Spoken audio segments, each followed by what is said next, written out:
Hi hello அனைவருக்கும் வணக்கம். நான் உங்கள் ராமச்சந்திரன். இது உங்கள் ராம்சன் அகாடமி. நண்பர்களே, நம்ம பாருங்க, பிஓ எக்ஸாமுக்கான அந்த வீடியோஸ் நம்ம பார்த்துட்டு இருக்கோம். அதில் இன்னைக்கு நம்ம பார்க்க போகிறது பார்த்தீங்கன்னா, பாலிட்டியில் முகவரை தான் நம்ம பார்க்க போகிறோங்க. ஓகேங்களா? ஸோ முகவரிலிருந்து கிட்டத்தட்ட ஒரு 40 கொஸ்டின்ஸ் நம்ம எடுத்திருக்கோம். ஸோ அலசி ஆராய்ச்சி எடுக்கப்பட்டிருக்கு. 40 கேள்வி உங்களுக்கு பொண்ணான கேள்வியெல்லாம் இருக்க போகுது. ஓகேங்களா? சரிங்க. இப்போ இந்த அரசியலமைப்பை பொறுத்தவரை நம்ம டெஸ்ட் தான் சொல்லியிருந்தோம். ஆனால் வினாத்தாள் டைப் பண்ண முடியல. அதனால நம்ம அரசியலமைப்பை பற்றி நம்ம கான்ஸ்டியூஷன் ஆஃப் இந்தியா போட்டுட்டு பெண்டிங் இருந்தது. இப்போ நம்ம முகவரை இந்த வீடியோ நம்ம பார்க்க போகிறோம். ஒரு டெஸ்ட்டாக தான் நீங்கள் இதை அட்டன் பண்ண போகிறீங்க. ஓகேங்களா? ஸோ ஒரு பேப்பர் எடுத்துக்கோங்க. 1ல இருந்து 40 வரல நீங்கள் என்ன பண்ணுங்க, நம்பர் போட்டுக்கோங்க. ஸோ எது ஆன்சர் அப்படின்றத ஏபிசி அப்படின்றத குறிங்க. குறிச்சிட்டு எது தப்பாவது எத்தனை ரைட் ஆகுது அப்படின்றத நீங்கள் நோட் பண்ணுங்க. லாஸ்ட்டாக உங்களோட மார்க் எவ்வளோ அப்படின்றத கமெண்ட்ல சொல்லுங்க. யாரும் சொல்ல மாட்டீங்க. ஸோ அதை சொல்றது ஒரு நல்ல பழக்கம். அப்படின்னு என்ன அர்த்தம்னா, நீங்க பேப்பர் போட்டு யாரும் நோட் பண்றதில்ல, அப்படியே டெஸ்ட் போல நீங்க அட்டன் பண்றீங்க அப்படின்றது மட்டும் தெரியுது. ஸோ அந்த மாதிரிலாம் யோசிக்காதீங்க. ஒரு பேப்பர்ல எழுதி என்ன பண்ணுங்க, தயவுசெய்து அட்டன் பண்ணுங்க. அதுதான் உங்களுக்கு இன்னமும் கொஞ்சம் எஃபெக்டிவா இருக்கும். ஓகேங்களா? சரி, வாங்க வீடியோக்குள்ள போகலாம். ஸோ ஃபர்ஸ்ட் கொஸ்டின் பார்க்கலாம் பாருங்க. ஸோ நான் ஒரு கொஸ்டினுக்கு கொஞ்சம் டைம் தருவேன். அந்த டைம் உங்களுக்கு போதலை அப்படின்னா நீங்க வீடியோ பாஸ் பண்ணிட்டு பார்த்துட்டு நீங்க என்ன பண்ணலாம், அதுக்கப்புறம் பிளே பண்ணி நீங்க என்ன பண்ணிக்கலாம், ஆன்சர் பார்த்துக்கலாம். ஓகேங்களா? சரி, ஃபர்ஸ்ட் கொஸ்டின் பார்க்கலாம் பாருங்க. இந்திய அரசியலமைப்பு சாரிங்க, இந்த கொஸ்டின் ஃபுல்லா கம்ப்ளீட் ஆகல. இந்திய அரசியலமைப்பு முகவுரையை, ஓகேங்களா, முகவுரைன்னு இங்க வந்திருக்கணும், டைப்பிங் மிஸ்டேக்.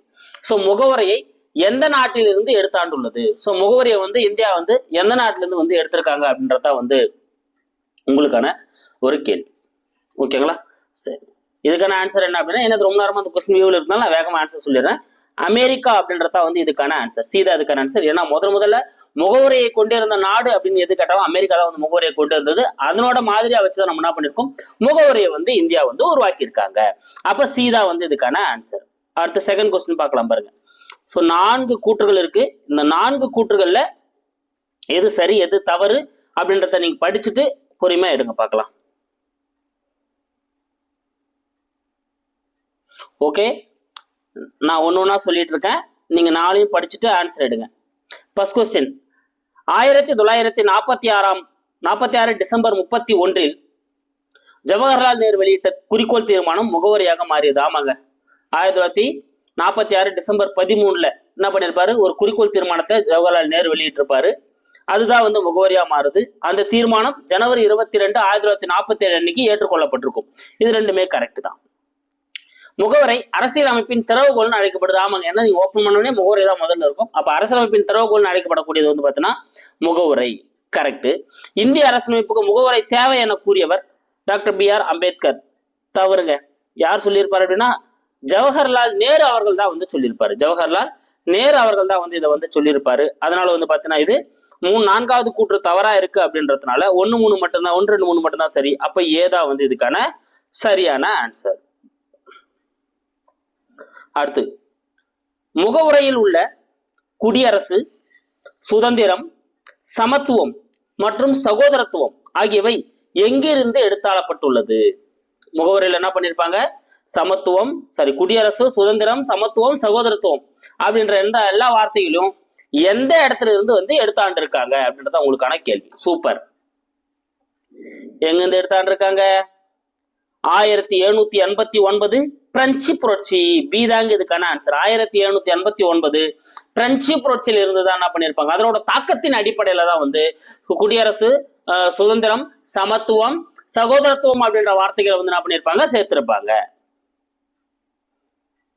அடுத்து, இது உங்களுக்கு தெரியும், ரஷ்ய புரட்சி 1917 நீதி. அதை நம்ம பின்னால பார்ப்போம். முகவரை எப்போது திருத்தப்பட்டது? இந்த கொஸ்டின் ரொம்ப முக்கியமான கொஸ்டின், நிறைய முறை எக்ஸாம்ல கேட்டிருக்காங்க. முகவரை எப்போது திருத்தப்பட்டது? சூப்பர். 42வது சட்ட திருத்தம். பி தான் இதுக்கான ஆன்சர். 42வது சட்ட திருத்தம் 1976ஆம் ஆண்டு. முகவரை என்ன பண்ணப்பட்டதுங்க, ஒரே ஒரு மட்டும் என்ன பண்ணப்பட்டிருக்கு, திருத்தப்பட்டிருக்கு. அப்ப என்ன பண்ணிருப்பாங்க, சமதர்மம், மதச்சார்பின்மை, ஒருமைப்பாடு, அதாவது சோசியலிஸ்ட், செக்யூலர், அப்புறம் இன்டெகிரிட்டி அப்படின்ற 3 வார்த்தைகள் என்ன பண்ணப்பட்டிருக்கும், சேர்க்கப்பட்டிருக்கும். 42வது சட்ட திருத்தம் 1976 தான் திருத்தப்பட்டது. அடுத்து, 1976ஆம் ஆண்டு 46வது சட்டத்திருத்தத்தின்படி முகவரியில் இணைக்கப்பட்ட வார்த்தைகளில் பொருந்தாதது எது? ஸோ கொஸ்டின் இது கொஞ்சம் கம்ப்ளீட் ஆகல. அப்ப என்ன வரணுங்க, பொருந்தாதது எதுன்னு வந்திருக்கணும். இப்ப கம்ப்ளீட் ஆயிட்டு இருக்கும். நான் முன்னாலே உங்களுக்கு அனௌன்ஸ் பண்ணிட்டேன். அது நல்லா கவனிச்சிருந்தீங்க அப்படின்னா இது ஆன்சர் சீக்கிரமா எடுத்துருவீங்க. ஓகேங்களா? எதை சேர்த்திருப்பாங்க? சமதர்மம், மதச்சார்பின்மை, ஒருமைப்பாடு, இந்த வார்த்தைகளை தான் வந்து சேர்த்திருப்பாங்க. அப்ப இறையாண்மை அப்படின்றது வந்து வராது. ஏன்னா இறையாண்மை அப்படின்றது ஜனவரி 26, 1950 நம்ம குடியரசு கொண்டு வந்தது இல்லைங்களா? அப்பவே இறையாண்மை, மக்களாட்சி, குடியரசுன்ற வார்த்தையெல்லாம் வந்து அப்பவே வந்து இருந்திருக்கும். ஓகேங்களா? அடுத்து 6வது கொஸ்டின். தற்போதைய நிலவரப்படி முகவுரையில் உள்ள வார்த்தைகளின் வரிசை அமைப்பு. ஸோ தற்போது இருக்கக்கூடிய அந்த நிலவரப்படி முகவரையில வந்து பார்த்தோன்னா அந்த சேர்க்கப்பட்ட வார்த்தைகள் வந்து எந்த வரிசை அமைப்புல வந்து இருக்கு அப்படின்றத வந்து இந்த நாளில் எது கரெக்டான வரிசை அமைப்புன்னு சொல்லிட்டு பார்த்துட்டு எடுங்க. இது ஷார்ட்டா வந்து எஸ்எஸ்டிஆர் அப்படின்னு சொல்லுவாங்க. எஸ்எஸ்டிஆர் அப்படின்னு சொல்லுவாங்க.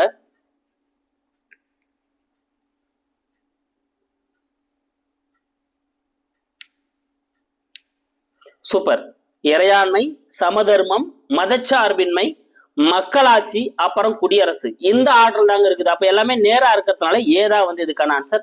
நான் உங்களுக்கு கன்ஃபியூஸ் ஆகக்கூடாதுன்றதுனால அப்படியே டைரக்டா கொடுத்துட்டேன். எந்த ஆர்டர்ல இருக்கு அப்படின்னா இறையாண்மை, சமதர்மம், மதச்சார்பின்மை, மக்களாட்சி, குடியரசு அப்படின்ற அந்த 5 வரிசையில தான் வந்து இது வந்து காணப்படுது.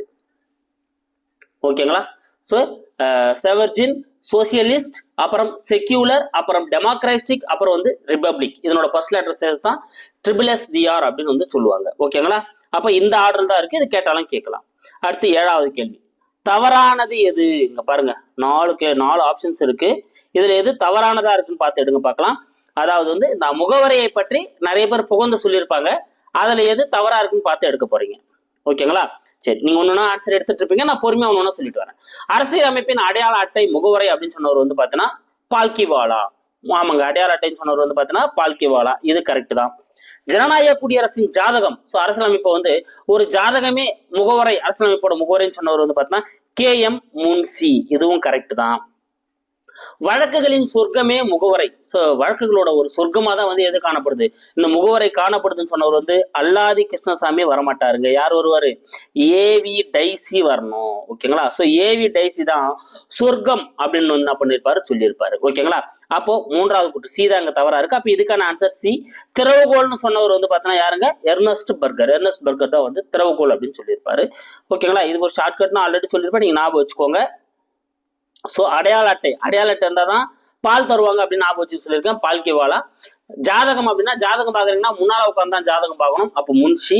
சொர்க்கம்னா நீங்க சொர்க்கமா இருக்கக்கூடிய இடங்களை டைரியில குறிச்சு வைப்பீங்க, அப்ப ஏவி டைசி அப்படின்னு ஞாபகம் வச்சுக்கோங்க. திறவுகோல்னா நீங்க சாவி இருந்தால் தான் வந்து பர்கர் எடுத்து சாப்பிட முடியும் ஞாபகம் வச்சுக்கோங்க, அப்ப எர்னஸ்ட் பர்கர். ஓகேங்களா? அப்படி சின்ன ஞாபகம் வச்சுன்னா மறக்காது. அடுத்து 8வது கேள்வி பார்க்கலாம். அரசியலமைப்பின் ஆன்மா, வழிகாட்டி, ஊன்றுகோல், அணிகலனே முகவரை என கூறியவர். பாருங்க, ஒரே ஆள் தான் எவ்வளவு கருத்துக்களை சொல்லியிருக்காரு பாருங்க. அரசியலமைப்பின் ஆன்மாதான் முகவரை, வழிகாட்டி தான் முகவரை, ஊன்றுகோல் தான் முகவரை, அணிகலன் தான் முகவரை என எல்லாம் கூறியவர் யார்? சூப்பர். யாருங்க? தாக்கூர் தாஸ் பார்க்கவா. டி தாங்க இதுக்கான ஆன்சர். தாக்கூர் தாஸ் பார்க்கவா. தாக்கூர் தாஸ் பார்க்கவா அப்படின்றவர் தான் வந்து அரசியலமைப்போட ஆன்மா, வழிகாட்டி, ஊன்றுகோல், அணிகலன் இது எல்லாத்தையுமே வந்து என்ன பண்ணியிருப்பாரு, சொல்லியிருப்பாரு. அடுத்து எங்கள் நீண்ட நாள் சிந்தனையையும் கனவையும் உள்ளடக்கியதே முகவரை. 9வது கேள்வி பாருங்க. இது சிந்தனை அப்படின்னு வரணும், டைப்பிங் மிஸ்டேக். எங்கள் நீண்ட நாள் சிந்தனையையும் கனவையும் உள்ளடக்கியதே முகவரை என கூறியவர் யார்?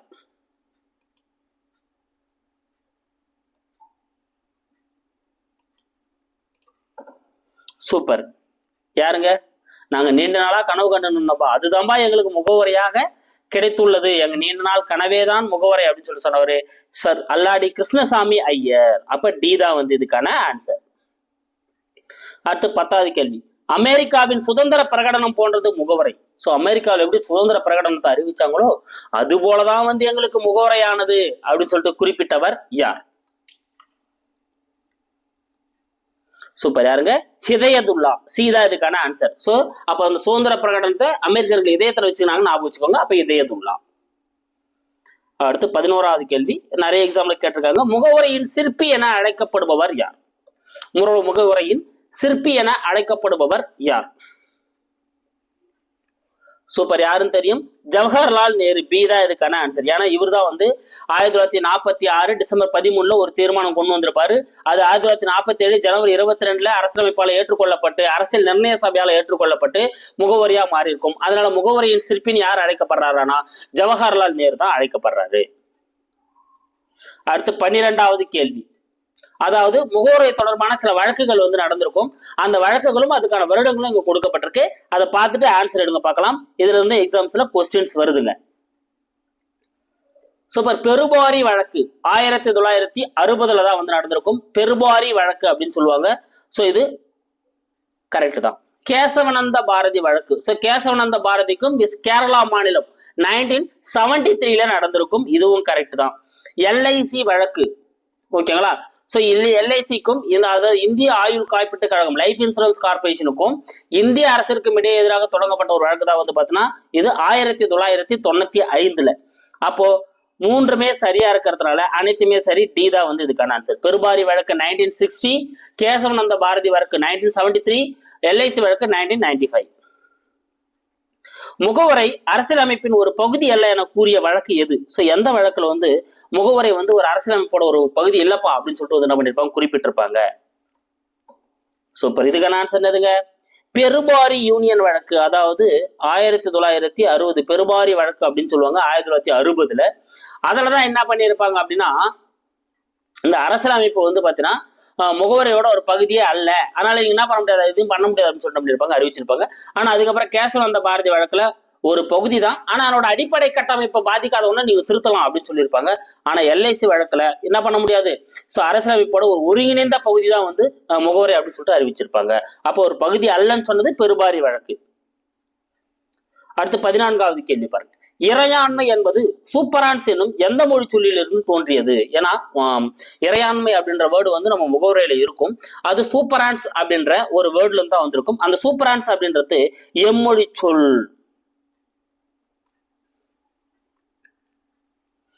சூப்பர். எதுங்க? லத்தீன் மொழி சொல். பி தாங்க இதுக்கான ஆன்சர். சூப்பரான்ஸ் அப்படின்ற ஒரு லத்தீன் வார்த்தையில இருந்தா அது வந்திருக்கும். இது இங்கிலீஷ்ல எப்படி பொருள்படும்? உயர்ந்த அப்படின்ற பொருள்படக்கூடியது. ஓகேங்களா. இறையாண்மை அப்படின்னா உயர்ந்த அப்படின்ற பொருள்படக்கூடியது. அடுத்து இறையாண்மை என்னும் சொல் யாருடைய குடியரசு என்னும் நூலில் முதலில் பயன்படுத்தப்பட்டது? Very very important question. So இறையாண்மை அப்படின்ற வேர்ட யாருடைய குடியரசு அப்படின்ற அந்த நூல்ல முதல்ல வந்து பயன்படுத்தப்பட்டது? சூப்பர். அதுக்கு ஆன்சர் சீதா. இதுக்கான ஆன்சர் ஜீன் போர்டின். ஜீன் போர்டின் அப்படின்றவர் எழுதிய 1576 வெளிவந்த குடியரசு அப்படின்ற அந்த அந்த நூல்ல தான் இறையாண்மை அப்படின்ற வேர்டு வந்து பயன்படுத்தப்பட்டிருக்கும். அப்ப ஜீன் போர்டின் அப்படின்றவர் தான் வந்து இதுக்கான ஆன்சர். அடுத்து இறையாண்மை என்பது ஒட்டுமொத்த மற்றும் தடையில்லாத அரசின் அதிகாரம் ஆகும். இறையாண்மைன்னா என்னன்னா ஒட்டுமொத்தமா ஒரு அரசோட ஒரு தடையில்லாத அதிகாரம்பா, எந்த தடையுமே அதுக்கு வந்து இருக்காதுப்பா. மேலும் அதீத கட்டளைத்தன்மை உடையதாகவும் காணப்படுகிறது. அந்த இறையாண்மையில அதிக கட்டளைத்தன்மை கொண்டதாகவும் வந்து காணப்படுது அப்படின்னு சொல்லிட்டு கூறியவர் யார்? சூப்பர். யாருங்க? அதே ஜீன் போர்டின் தான். குடியரசு அப்படின்ற நூலை இவர் தான் இறையாண்மை அப்படின்ற வேர்டை பயன்படுத்தியிருப்பாரு. அதே ஆள் தான் வந்து அரசோட ஒரு அதிகாரம் அப்படின்னு சொல்லியிருப்பாரு. அதே போல இது கட்டளைத்தன்மை உடையதுன்னு சொன்னவர் வந்து ஜீன் போர்டின் தான். அடுத்து இறையாண்மை உயர்வான அதிகாரம் என கூறியவர். இந்த கொஸ்டின் எதிர்பார்க்கலாம். இறையாண்மை அப்படின்றது ஒரு அரசோட ஒரு உயரமான அதிகாரம்பா. அரசுக்கு இருக்கக்கூடிய ஒரு உயர்வான அதிகாரம் தான் வந்து இறையாண்மை அப்படின்னு சொல்லிட்டு குறிப்பிட்டவர் யார் அப்படின்னு பார்த்தா யாருங்க? அரிஸ்டாட்டில். ஏதா வந்து இதுக்கான ஆன்சர். அரிஸ்டாட்டில் தான் வந்து இதை குறிப்பிட்டிருப்பாரு. அடுத்து 18வது கேள்வி. மக்கள் நல அரசு என்பது முகவரையில் உள்ள எந்த வார்த்தையுடன் தொடர்புடையது? மக்கள் நல அரசு அப்படின்னு ஒரு வார்த்தை இருக்கும். அந்த மக்கள் நல அரசு அப்படின்றது முகவரையில குறிப்பிடப்பட்டுள்ள, நம்ம என்ன பார்த்தோம் இல்லையா, நிறைய வேர்ட்ஸ் எப்படி இருக்குன்றத நம்ம எந்தெந்த இடங்களை சேர்த்திருக்காங்கன்னு பார்த்தோம். அந்த வேர்ட்ஸ்ல மக்கள் நல அரசு அப்படின்றது எதனுடன் தொடர்புடையது? சூப்பர். எதுங்க? சமதர்மம். ஏதாங்க இதுக்கான ஆன்சர். சோசியலிஸ்ட் அப்படின்னு சொல்லுவாங்க. ஸோ சமதர்மம் அப்படின்ற அந்த கோட்பாட்டுக்கு மிக முக்கியமா இருக்கக்கூடியது மக்கள் நல அரசு. மக்கள் நல அரசு அப்படின்ற அந்த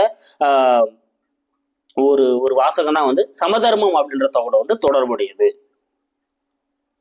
19வது கேள்வி பாருங்க. அரசாங்கத்தின் கொள்கையாக மதச்சார்பின்மை பின்பற்றி வெற்றி பெற்ற இந்திய அரசன் யார்? ஸோ அரசாங்கத்தோட ஒரு கொள்கையாவே மதச்சார்பின்மை, எந்த மதத்துக்கு வந்து நாங்க என்ன பண்ண மாட்டோம், அதிக முக்கியத்துவம் கொடுக்க மாட்டோம், எல்லா மதமும் சம்மதம் அப்படின்ற மதச்சார்பின்மையை பின்பற்றி வெற்றி பெற்ற ஒரு இந்திய அரசர் யார் அப்படின்றத வந்து உங்களுக்கான கேள்வி. இதுக்கான ஆன்சர் யாருன்னா ரஞ்சித் சிங், மகாராஜா ரஞ்சித் சிங் அவர்கள் தான் வந்து என்ன பண்ணிருப்பாரு, வெற்றி பெற்றிருப்பாரு. அப்ப பி தான் வந்து இதுக்கான ஆன்சர். அடுத்து 20வது கேள்வி பாருங்க. சர்வ தர்ம சம்பாவா என்பது டேஷ். சர்வ தர்ம சம்பவா என்பது டேஷ்.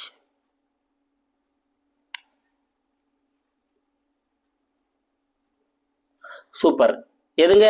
மதச்சார்பற்று இருத்தல். ஒரு நாடு வந்து பாத்தீங்கன்னா எந்த மதங்களையும் பாரபட்சம் இல்லாம எந்த மதங்களையும் ஒரு ஒரு ஒரு ஒரு வேறுபாடு காட்டாம எல்லா மதத்தையும் சமமா பாவிக்கக்கூடியதா எந்த வேர்டு குறிக்குதுன்னா சர்வ தர்ம சம்பவா அப்படின்ற வேர்டு வந்து குறிக்குது.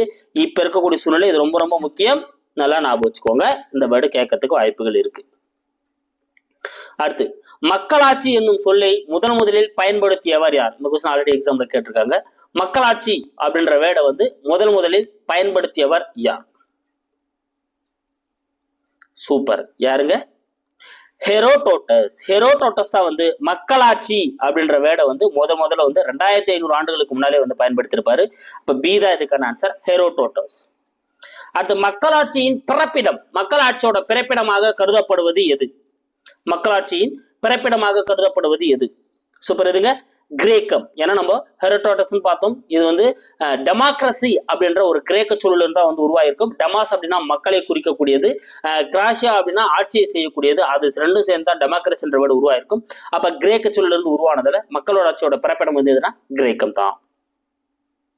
உலக மக்களாட்சி தினம், வெரி வெரி இம்பார்ட்டன்ட் கொஸ்டின். உலக மக்களாட்சி தினம் என்று கொண்டாடப்படுகிறது. சூப்பர். இதுக்கான ஆன்சர் எதுங்க? செப்டம்பர் 15. ஏன்னா 2007 செப்டம்பர் 15 அன்னைக்கு ஐநா சபை வந்து உலக மக்களாட்சி தினமா அறிவிச்சிருப்பாங்க. ஓகேங்களா? சோ அதனால வந்து பாத்தீங்கன்னா செப்டம்பர் 15 வந்து உலக மக்களாட்சி தினமா வந்து அறிவிக்கப்படுது. ஸோ மக்களாட்சியோட ஒரு தூண் வந்து எது அழைக்கப்படுதுன்னா இந்த தேர்தல் தான் வந்து அழைக்கப்படுது. ஏன்னா தேர்தல் தான் வந்து மக்களாட்சி வந்து முடிவு பண்ணக்கூடியது. அது மக்களாட்சி தான் வந்து, தேர்தல் தான் மக்களாட்சியின் தூண் அப்படின்னு சொல்லிட்டு அழைக்கப்படுது. ஓகேங்களா? இதெல்லாம் உங்களுக்கு தெரியும். செப்டம்பர் 5 அப்படின்றது உலக ஆசிரியர் தினம், அதனால ஞாபகம் வச்சுக்கோங்க. செப்டம்பர் 8 அப்படின்றது உலக எழுத்தறிவு தினம். செப்டம்பர் 15 அப்படின்றது உலக மக்களாட்சி தினம். செப்டம்பர் 15 அப்படின்றது உலக ஓசோன் தினம். இது நாளைக்கு அப்படியே நீங்க ஞாபகம் வச்சுக்கோங்க. அடுத்து 24வது கேள்வி. மக்களாட்சி என்பது பலருடைய அரசாங்கம் என கூறியவர். மக்களாட்சி அப்படின்னா வந்து பாத்தீங்கன்னா பல பேருடைய அரசாங்கம் தான்பா மக்களாட்சி, ஒத்தரை மட்டும் குறிப்பிடறது இல்லப்பா அப்படின்னு சொல்லிட்டு கூறியவர் யார்? சூப்பர். இதுக்கான ஆன்சர் யாருங்க? அரிஸ்டாட்டில். ஏதா அதுக்கான ஆன்சர்? பலருடைய அரசாங்கம் தான் மக்களாட்சின்னு சொன்னவர் வந்து அரிஸ்டாட்டில். நேரடி மக்களாட்சி நடைபெறும் நாடு எது? நேரடி மக்களாட்சி நடைபெறக்கூடிய நாடு எது?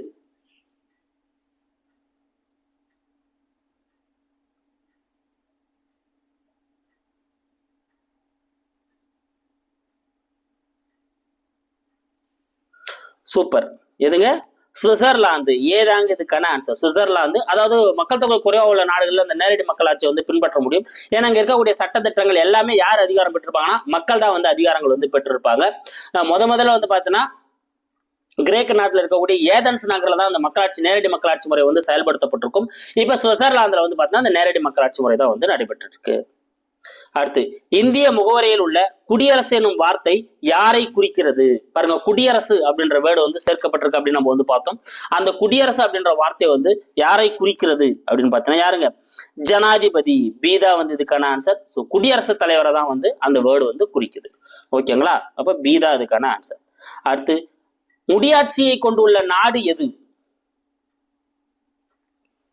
முடியாட்சியை கொண்டுள்ள நாடு எது? மூணாட்சி அப்படின்னு சொல்லுவாங்க. முடியாட்சியை கொண்டுள்ள அந்த நாடு எது? சூப்பர். எதுங்க? இங்கிலாந்து. இங்கிலாந்து தான் வந்து முடியாட்சியை கொண்டுள்ளது. அதாவது முடியாட்சின்னா என்னதுங்க? மன்னரோட அவரோட ராணியோட அந்த வம்சத்துல தான் திருப்பி என்ன பண்ணப்படுவாங்க? தேர்ந்தெடுக்கப்படுவாங்க. அப்ப முடியாட்சியை கொண்டுள்ளது வந்து பார்த்தீங்கன்னா இங்கிலாந்து. அடுத்து 28வது கேள்வி. சுதந்திரம் என்பது லிபர் என்னும் லத்தீன் மொழி சொல்லிலிருந்து வந்தது. லிபர் என்னும் பொருள் யாது? சுதந்திரம், ஜஸ்டிஸ் இல்லைங்க, லிபர்ட்டி அப்படின்றத வந்து சுதந்திரம் சொல்லுவாங்க. இந்த சுதந்திரம் அப்படின்றது லிபர் அப்படின்ற லத்தீன் வார்த்தையிலிருந்து வந்தது. அந்த லிபர் என்பதோட பொருள் என்ன? சூப்பர். நேரடி பொருள் வந்து பார்த்தீங்கன்னா தடைகள் இல்லாத, பி தாங்க இதுக்கான ஆன்சர். தடைகள் இல்லாத அப்படின்றத வந்து அதனோட பொருள். அடுத்து முகவரையில் உள்ள சமுதாய நீதி, பொருளாதார நீதி, அரசியல் நீதி ஆகிய வார்த்தைகள் எங்கிருந்து எடுத்தாளப்பட்டுள்ளது? ஸோ இது நம்மளுக்கு நீதி அப்படின்ற வார்த்தைன்னு தெளிவாக கொடுத்துட்டு இருப்பாங்க. அந்த நீதியை வந்து பார்த்தீங்கன்னா மூணா பிரிச்சு தான் வந்து கொடுக்கப்பட்டிருக்கு. சமுதாய நீதி, பொருளாதார நீதி, அரசியல் நீதி. இது எங்கிருந்து எடுத்தாளப்பட்டுள்ளது அப்படின்னா 1917 ரஷ்ய புரட்சியிலிருந்து எடுத்தாளப்பட்டுள்ளது. ரஷ்ய புரட்சியோட தாக்கத்திலிருந்து அந்த நீதி அப்படின்ற வேர்டு வந்து சேர்க்கப்பட்டிருக்கு. அடுத்து 30வது கேள்வி. அரசியலமைப்பில் சரத்து 25 முதல் 28 வரை எதை குறிப்பிடுகிறது? ஸோ அரசியலமைப்பு சரத்து 25 28 வரை எதை குறிப்பிடுகிறது? இது கேட்கறதுக்கான வாய்ப்புகள் அதிகம். Very very important. ஏன்னா இப்போ இந்த திருப்பரங்குன்ற விஷயம் இதெல்லாம் வந்து இதுவாகிறதுனால ஸோ இது கேட்கறதுக்கான வாய்ப்புகள் இருக்கு. 25 28 வரை எதை குறிப்பிடுகிறது அப்படின்னா மத சுதந்திர உரிமை. எதுங்க? மத சுதந்திர உரிமையை தான் வந்து குறிப்புது. அப்ப சி தான் வந்து இதுக்கான ஆன்சர். 25 28 மத சுதந்திர உரிமையை குறிக்குதுங்க. ஸோ தனி மனித சுதந்திரத்தை பத்தி குறிப்பிடக்கூடியது 19 ஒரு 6 வகையான தனி மனித சுதந்திரம் கொடுத்திருப்பாங்க. சுதந்திர உரிமையை பொறுத்தவரையிலும் 19 22 வரலும் சுதந்திர உரிமையை குறிக்கும். 25 28 வரலும் வந்து மத சுதந்திரத்தை பத்தி குறிக்கக்கூடியது. 31வது கேள்வி பாருங்க. சுதந்திரம் என்பது தடைகள் இல்லாத நிலை. சுதந்திரம் அப்படின்றது தடைகள் இல்லாத நிலை அல்லப்பா, மாறா சுதந்திரத்தை மேம்படுத்தத்தான் அப்படின்னு சொல்லிட்டு கூறியவர் யார்? சூப்பர். இதுக்கான ஆன்சர் பாத்தீங்கன்னா காந்தி. காந்தி தாங்க இந்த கூற்றை சொல்லியிருப்பார். சுதந்திரம் அப்படின்றது ஒண்ணு தடையா இல்லாம இருக்கிறது இல்லப்பா, அந்த சுதந்திரத்தை மேலும் மேலும் மேம்படுத்த உங்களுக்கு சுதந்திரம் இருக்கிறியா அப்படிதான். உங்களுக்கு புரியாத போல இருக்கும். ஒருத்தனுக்கு தடையே இல்லாம இருக்கிறது சுதந்திரம் இல்ல, அவனுக்கு கிடைச்ச சுதந்திரத்தை அதோட மேம்படுத்துறதுக்கு சுதந்திரம் இருக்கணும், அதுதான் சுதந்திரம்னு சொல்றாரு. ஓகேங்களா? அந்த சுதந்திரத்தோட நிறுத்தாம இன்னும் கொஞ்சம் சுதந்திரம் கிடைக்கிறதுக்கு மேம்படுத்துறதுக்கு சுதந்திரம் இருக்கணும், அதுதான் உண்மையான சுதந்திரம் சொல்றவர் வந்து என்ன? காந்தி. அடுத்து 32வது கேள்வி. சமத்துவம் என்பது இக்குவாலிஸ் எனும் சொல்லிலிருந்து பெறப்பட்டது, அதன் பொருள் யாது? ஸோ சமத்துவம் அப்படின்றது இக்குவாலிஸ் அப்படின்ற வேர்ட்ல இருந்தா வந்திருக்கும். இதனோட பொருள் யாது அப்படின்னு பார்த்தீங்கன்னா நியாயமான. என்னதுங்க? நியாயமான அப்படின்றத வந்து இதனுடைய பொருள். அடுத்து சம வேலைக்கு சம ஊதியம். இதுவும் வெரி வெரி இம்பார்ட்டன்ட். சம வேலைக்கு சம ஊதியம் என குறிப்பிடும் சட்டப்பிரிவு எது? ஏன்னா இதுவும் அந்த முகவரியில் குறிப்பிடக்கூட்டுள்ள ஈக்குவலிட்டி சமத்துவத்தில் வரக்கூடிய ஒரு பாயிண்ட் தான். சம வேலைக்கு சம ஊதியம் அப்படின்ற அந்த பாயிண்ட் சொல்லக்கூடிய சரத்து 39. சரத்து 39 தான் வந்து அதை பத்தி குறிப்பிடுது. அப்ப பி தான் வந்து இதுக்கான ஆன்சர். சமத்துவம் என்னும் சொல்லி முதலில் பயன்படுத்தியவர், வெரி வெரி இம்பார்ட்டன்ட் கொஸ்டின். சமத்துவம் என்னும் சொல்லி முதலில் பயன்படுத்தியவர் யார்? சூப்பர். யாருங்க? Robert oven. சீதா இதுக்கான ஆன்சர். ராபர்ட் ஓவன் அப்படின்றவர் தான் வந்து சமத்துவம் அப்படின்ற வேர்டை முதல்ல வந்து பயன்படுத்தி இருப்பாரு. அதே போல கூட்டுறவு இயக்கத்தின் தந்தை என அழைக்கப்படுபவர் யார்? கூட்டுறவு இயக்கத்தின் தந்தை என அழைக்கப்படுபவர் யார்? சூப்பர். அதுவும் யாருங்க? Robert oven. சீதா இதுக்கான ஆன்சர். ராபர்ட் ஓவன் அப்படின்றவர் தான் வந்து கூட்டுறவு இயக்கத்தின் தந்தை அப்படின்னு சொல்லிட்டு என்ன பண்ணப்படுறாருங்க? அழைக்கப்படுறாரு. அடுத்து 36வது கேள்வி. அரசியல் இலக்கணம் எனும் நூலில் சமத்துவம் என்பது அடிப்படையில் சமன்படுத்தும் செய்கை என கூறியவர். அப்ப பாருங்க, அரசியல் இலக்கணம் அப்படின்ற நூல் யாருடையது? அதுல என்ன சொல்லியிருக்காரு? சமத்துவம்னா எல்லாரையும் அடிப்படையில சமன்படுத்துறது அப்படின்னு சொல்லியிருப்பாரு. யாருன்னு பாத்தீங்கன்னா லாஸ்கி. ஏதாங்க இதுக்கான answer. So Laski, HJ Laski அப்படின்றவர் தான் வந்து இந்த கூற்றை வந்து சொல்லியிருப்பாரு. அடுத்து பொருளாதார சமத்துவமின்மையை எதிர்த்து துனிசியாவில் ஏற்பட்ட புரட்சி. ஸோ பொருளாதார சமத்துவமின்மை இருக்கிறதுனால துனிசியாவில் வந்து என்ன பண்ணிருக்கும்? ஒரு புரட்சி ஏற்பட்டிருக்கும். அந்த புரட்சி என்ன புரட்சி, அதனுடைய பேர் என்ன அப்படின்றத உங்களுக்கான கேள்வி. இதுக்கான ஆன்சர் என்ன அப்படின்னு பார்த்தீங்கன்னா மல்லிகை புரட்சி. பி தாங்க இதுக்கான ஆன்சர். மல்லிகை புரட்சி தான் வந்து அங்க வந்து ஏற்பட்டிருக்கும். அடுத்து 38வது கேள்வி. இந்திய குடிமக்கள் அனைவரும் உடன் பிறந்தவர்கள் என்னும் உணர்வினை தோற்றுவிப்பது எது? இப்ப இந்திய குடிமக்கள் எல்லாருமே உடன் பிறந்தவர்கள்ப்பா அப்படின்ற ஒரு உணர்வை தோற்றுவிப்பது எது? சூப்பர். எதுங்க? சகோதரத்துவம். ஏன்னா உடன்பிறப்புகள் அப்படின்னு சொல்லிட்டோம். அப்ப என்னதுங்க? சகோதரத்துவம் தான் வந்து இதை குறிப்பிடுது. இந்திய அரசியலமைப்பில் டேஷ் மூலம் சகோதரத்துவம் வலியுறுத்தப்படுகிறது. ரொம்ப முக்கியமான ஒரு கேள்வி. இது கேட்கறதுக்கான வாய்ப்புகள் இருக்கு. ஸோ இந்திய அரசியலமைப்புல எதன் மூலமா வந்து இந்த சகோதரத்துவ பண்பை வந்து என்ன பண்றாங்க? நல்லா வலியுறுத்துறாங்க அப்படின்னு பார்த்தீங்கன்னா ஒற்றை குடியுரிமை. சீதாங்க இதுக்கான ஆன்சர். இந்த ஒற்றை குடியுரிமை மூலமா தான் நம்மளோட சகோதரத்துவத்தை வந்து அரசியலமைப்பு வந்து நல்லா வெளிப்படுத்துது. அடுத்து 40வது கேள்வி. தேர்தலில் மதம், இனம், ஜாதி, நிறம் வேறுபாடின்றி குடிமக்கள் அனைவரும் போட்டியிடலாம் என வழிவகை செய்த சட்டம் எது? சோ அப்போ ஒரு தேர்தலில் எந்த மதமோ எந்த இனமோ எந்த ஜாதியோ எந்த நிறமோ எது இருந்தாலும் சரிங்க, எந்த வித வேறுபாடு இல்லாம அவரும் போட்டியிடலாம் அப்படின்னு சொல்லக்கூடிய அந்த சரத்து எது? சூப்பர், எதுங்க? சரத்து 325. சீதா இதுக்கான ஆன்சர். இதான் இதுல குறிப்பிடுது. இதுவும் சமத்துவம் அப்படின்ற வேடா கூட தொடர்புடையது. ஓகேங்களா? அப்போ முகவரையை பற்றி நம்ம எடுத்துட்டோம். அந்த முகவரில் கொடுக்கப்பட்டுள்ள வார்த்தைகளுக்கு ஃபுல்லா நம்ம என்ன பண்ணிட்டோம், பார்த்து முடிச்சுட்டோங்க. ஸோ கண்டிப்பா இது உங்களுக்கு பயனுள்ளதா இருந்திருக்கும். இதே போல நம்ம அடுத்த வீடியோவும் பார்க்கலாம். அடுத்து நீங்க படிக்க வேண்டியது பார்த்தீங்கன்னா அரசியலமைப்போட அந்த சில முக்கிய கூறுகள், அதை படிச்சுட்டு ரெடியா இருங்க. ஸோ எங்கெங்க இந்த அரசியலமைப்புகள் எடுத்தாளப்பட்டிருக்கு, அந்த மாதிரி விஷயங்களை படிச்சுட்டு ரெடியா இருங்க. அடுத்த டெஸ்ட் நம்ம அதை பார்த்துக்கலாம். ஓகேங்களா? Thank you guys. அடுத்த வீடியோவில் நான் உங்களை சந்திக்கிறேன். நம்ம சேனலுக்கு யாரா புதுசாக நம்ம சேனலை சப்ஸ்கிரைப் பண்ணிங்க. கூட பக்கத்தில் இருக்கிற பெல் பட்டனை கிளிக் பண்ணி நோட்டிஃபிகேஷன் ஆல் அப்படின்றதையும் கொடுத்துக்கோங்க. அப்போ தான் நம்ம போகிற வீடியோஸ் எல்லாமே உங்களுக்கு உடனடியாக வந்துட்டு இருக்கும். Thank you guys.